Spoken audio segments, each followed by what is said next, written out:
தமிழர் திருநாளாம் தை திருநாள் வர ஜனவரி 15 வியாழக்கிழமை கொண்டாடப்பட இருக்கு.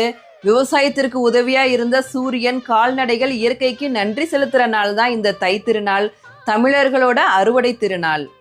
போகி பொங்கல் அன்னைக்கு வீட்டில் இருக்க பழசு நம்ம மனசுல இருக்க குப்பைகள் எல்லாத்தையும் எரித்து அடுத்த நாளான தைப்பொங்கல் அன்னைக்கு தை மகளையும் உத்தராயண புண்ணிய காலத்தையும் வரவேற்போம். சூரியன் தை மாசத்துல மகர ராசியில சஞ்சரிப்பாரு. அதனாலதான் இதற்கு மகர சங்கராந்தி அப்படிங்கிற பெயரும் வந்தது. விவசாயிகள் சேத்துல கால் வைக்காட்டி நம்மளால சோத்துல கை வைக்க முடியாது. அப்படிப்பட்ட உன்னதமான விவசாயத்தை கொண்டாடுற நாள் தான் இந்த தை திருநாள். தை திருநாள் அன்னைக்கு தைப்பொங்கல் எந்த நேரத்துல வைக்கிறது அப்படிங்கிறத பார்த்துடலாம். சில பேர்லாம் பார்த்தீங்கன்னா பிரம்ம முகூர்த்தத்திலே பொங்கல் வச்சுடுவாங்க. பட் எனக்கு அதில் உடன்பாடு கிடையாது. ஏன்னா அன்னைக்கு பொங்கலே எதுக்காக வைக்கிறோம்னா சூரிய பகவானுக்காக நன்றி செலுத்துறதுக்கு தான். ஸோ அதனால அவர் உதயமானதுக்கு அப்புறம் அவருக்கு முன்னாடி அந்த பொங்கல் பொங்கி வரதை பார்க்குறப்ப தான் மனசுக்கே சந்தோஷமா இருக்கும். ஸோ அதனால 6 மணிக்கு மேலே என்ன நல்ல நேரம் இருக்கு அப்படிங்கிறது